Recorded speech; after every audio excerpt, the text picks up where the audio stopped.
Yesterday we focused on the racing side, racing and performance.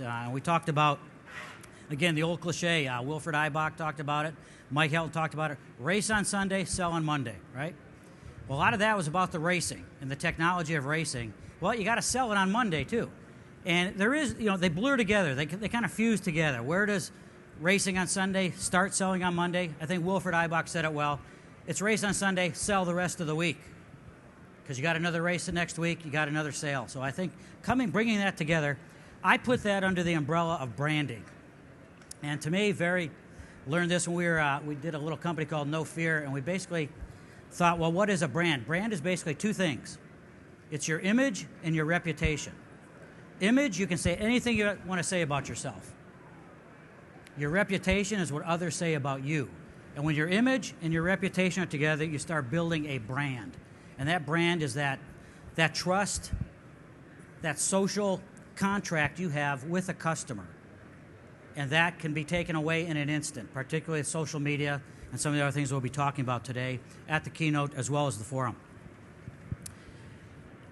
The Vehicle Technology Center, this is the second year we've had it here, and the idea is to keep you on the show floor, get you in the booths, the buying and selling that we want you to be doing here, obviously the SEMA show. But we also want to give you the knowledge, make SEMA a destination for the insights and the information you need. We want to give that to you as fast as we can so you can get out to the buying and selling, but you got to look to the future once in a while.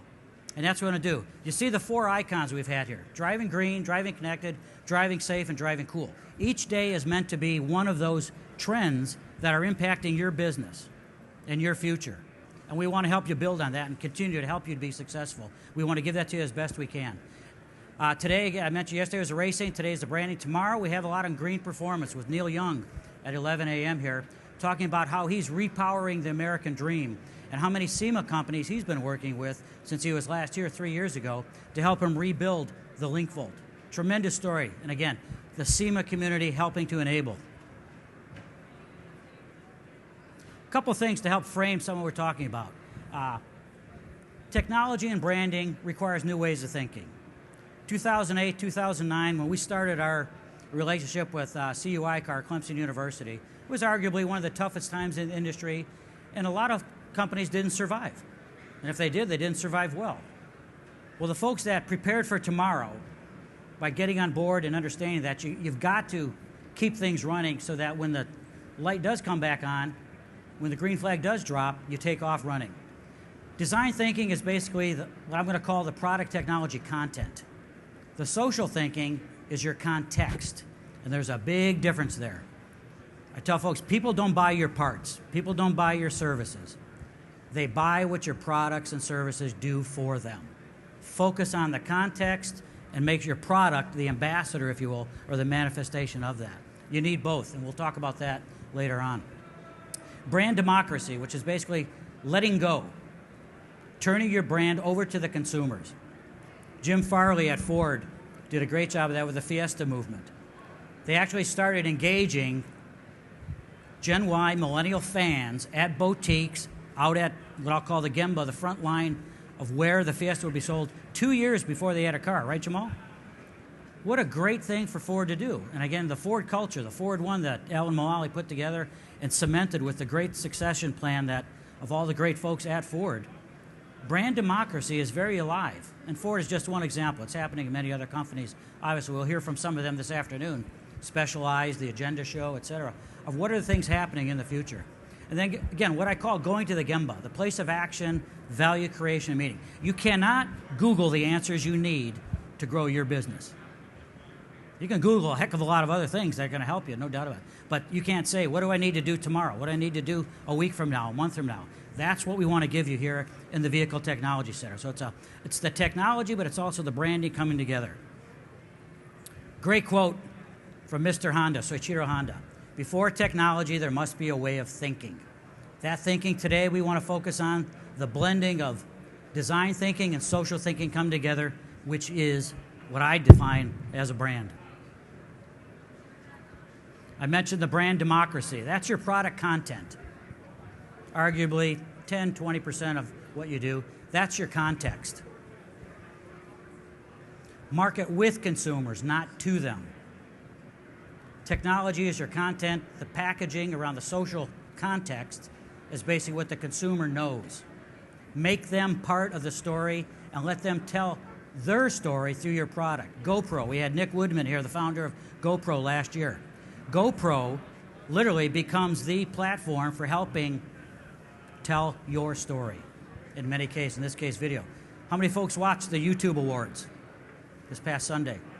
First time in history, right? Think of that. I'll call that video democracy. That couldn't have happened 5 years ago.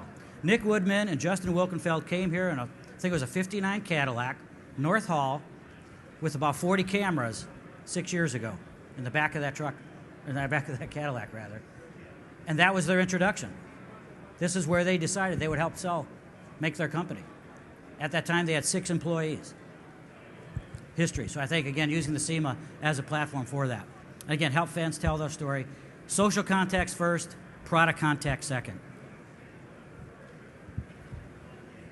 Awareness is nothing. Foot traffic through your store, foot traffic through your booth means nothing.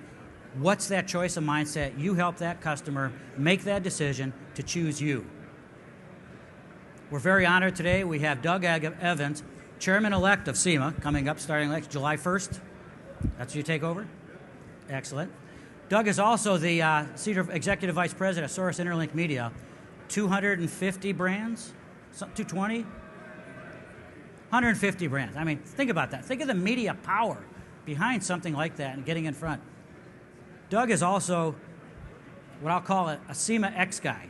He's a multiplier. You've heard of TED and TEDx? Well, I'll take the liberty of going to SEMA jail by putting an X up to our logo.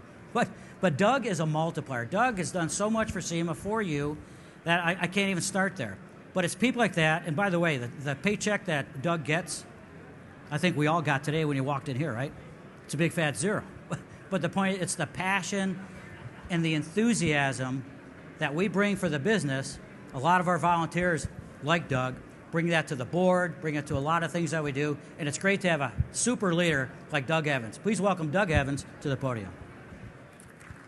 A little bit about Source Interlink. A lot of you may remember it as Peterson Publishing and McMullen Argus. It's basically every car enthusiast, truck enthusiast magazine, website, TV show you can imagine. We reach about 100 million people a month through all our various channels, including the #1 YouTube show of original content on the web. So part of our job is to recognize that media is changing, as all of you have noticed, and be ahead of the curve on that so that we can deliver content to our enthusiasts however they want to see it. For example, 30% of our digital traffic now comes on one of these, and 20% of all YouTube shows are watched on one of these as opposed to a computer. So you need to keep up, and you need to change and embrace it. So I was asked to make the next introduction, and I pale in comparison to this guy. Jamal Hamidi is the chief engineer for everything that's performance at Ford. And when you think about what that means, everything from the GT40 to the Raptor, what a cool job. Jamal grew up in St. Louis, but moved to Detroit to pursue his passion with cars. And we were comparing notes before we got up here, and we both decided we can't believe we get paid to do what we do. So, Jamal, come on up.